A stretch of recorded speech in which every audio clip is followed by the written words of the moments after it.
เจอไม้เด็ดแล้ว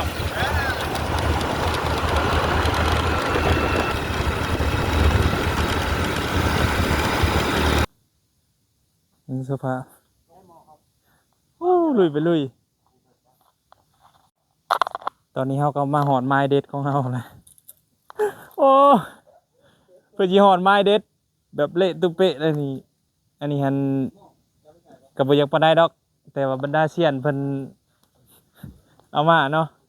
ถาเบิ่งนะเซียนเพิ่นสิจัดการให้เพิ่นเจอไม้เด็ดน้องสะขางเคียง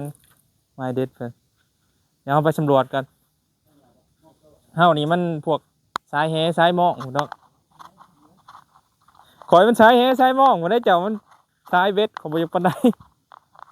นี่คือไม้เด็ดของเฮาเนาะในสุดเฮาก็มาฮอดไม้เด็ดก็เป็นเกมตอบแสงก็เป็นน้องสะเนาะ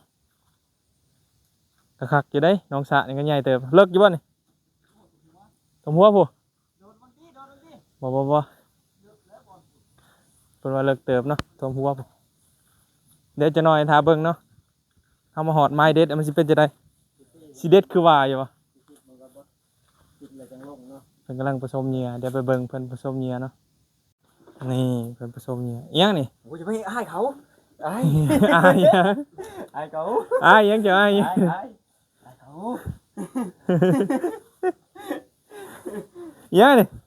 สิพังแก้วสิพังแก้ว โอ้สูตรลับเพิ่นบ่กล้าเบิ่งดอกสูตรเพิ่นบ่กล้าบอกดอกทุกคนเอ้ยเบิ่งเอา ต้มน้ำยาต้ม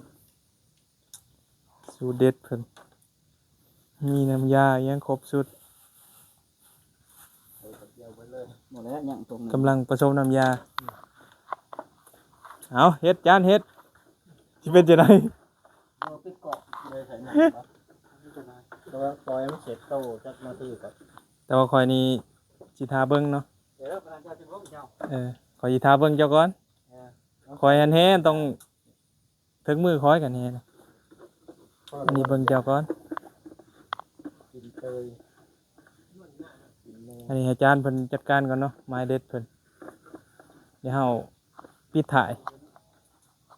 อิหยังมองบ่นี่ ทางขาที่ โอเคได้สร้างมองก่อน เอ๊ะไปเถอะ อืม บาปก็บาปนี่ เพิ่นกำลังประกอบอาวุธเพิ่นอาวุธ เดี๋ยว เพิ่นนะ เป็นเท่านั้นเริ่มจะเฮ็ดพิษสูตร อืม เบ็ดออกไปพิษสูตร หอมเนาะ หอมหน่อป้าพวกป้านี่ กัดเลยมาทางใจ พวกนั้น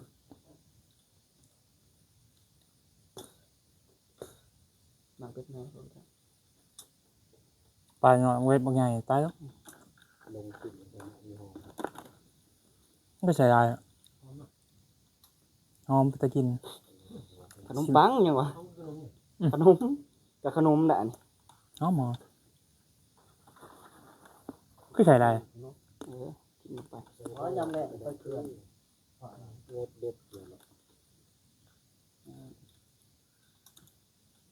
นี่ มาลองนี่แล้วจะไปเกลือนแล้วทำมันผ่าน เอาประมาณนี้ ไป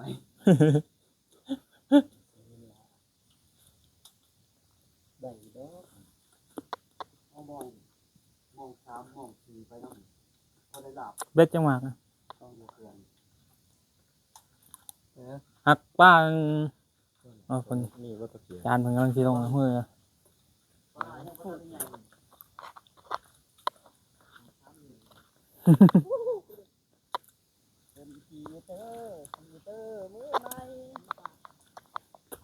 เพิ่นว่าไม้เด็ดเนี่ย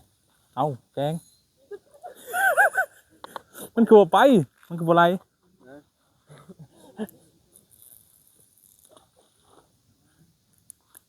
เอา ฮารุนหอมบ่หอมปานนี้ มันหอมอยู่ปัญหา มันจะกินบ่ เฮานี่อยากกินอยู่ ระวังผู้เด้อตัวหาเริ่มมันสิผู้ปั๊บขึ้นนี้ก่อนเบสมันน่ะยึกๆถ้าเบิ่ง เดี๋ยวขอยสิทาเบิ่ง เบิ่ง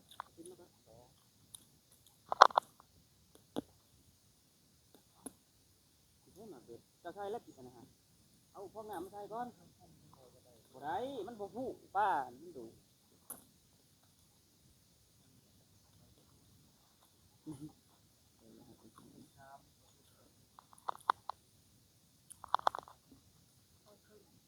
เงียบบ่ครึ่งไว้บ่ ปรากฏก็มีได้นี่บ่ปล่อย บ้านตึกเท่ๆนี่คักนะเจ๊บางค่อย ไปที่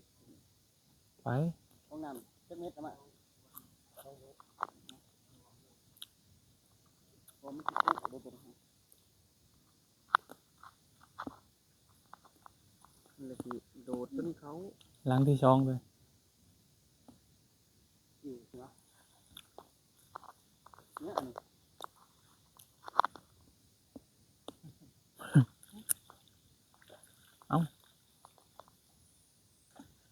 ตุ่ม ครับเบิ่งผลงาน พาเพิ่งผลงานจานไปคันในน้องยังบ่ผ่านแล้วนะ ก็ตัด ทดสอบในน้องก่อนตอนนี้เรากำลังใส่หม้อเดี๋ยวเราจัดการเบ็ดนี่อันนี้บรรดาเซียนเบ็ด เฮ้ยกินมัน เพิ่นกำลังใส่หม้องนะเซียนหม้องนะ ตายดิ เซียนหม้องเนี่ยเอามันเซียนแฮเดี๋ยวทา ตอนเนี่ยเสียงบอก เอาทาเป็นกลางหมองเลยเขาจะจัดการแฮเอา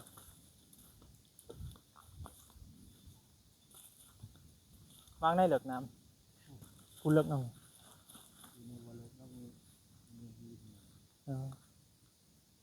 เอา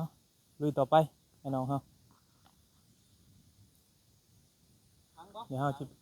ไปพังแล้วจ้ะเดี๋ยวคอยสิตึกถ่าเอาไปตึกแฮกันเนาะโอ้ได้จะได้จะก่อน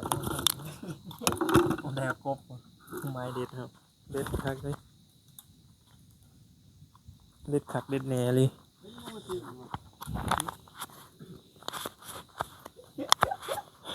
ฮัลโหล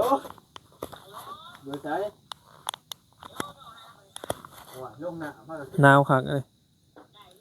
บอก นี่ไม้เด็ด มาซ้อมซ้ำโต ไม้เด็ดครับ อีกเท่านี่ ว้าวช่องชามโตพุ่น5-6 โตพุ่นกบผมอีกว้าไม้เด็ดครับลงน้ำจนหนาว นะป้า เรื่อง2 4 6 บ่ 6ก็ได้ไป บ่เมื่อ ก่อยคักเลย ดี ก่อยเป็นยัง6 โตพุ่น มาที่ไปเมื่อ 6 โตก่อยโอ้ไปกินอยู่เพื่อนมาได้ไหมไปไปกินอยู่เพื่อนไอ้แดงโอ้ไม้เด็ดเขานี่จานแกนเพิ่นมานแห้งแน่เลยโอ้โตใหญ่เลยตึกอยู่ใช่เลยตึกในเก่งแกบได้ตึกอยู่น้องสะบ่ถือ ไปตึกตัวนี้ให้มันแหลวตะเวนรู้ เออ โอ้ยขอใช้เงี้ยตะก้อโผล่นะฮะ มัด3 สายขนาดนั้น วะ ให้ยืนถูก ตึกในน้องสะประมาณมันตึกไอ้โคงแกบเลยเฮ้ย ใส่ขั้นเดียวเท่านั้น เออตัวพวกใหญ่นึง เห็นไหมแก โอ้เห็ดบุฟเฟ่ต์ ยื้อ เดี๋ยวจะมาบอก มัน มันชนะไปผมก็ได้ ผมไปกันไปโคงแกบพ่อ เ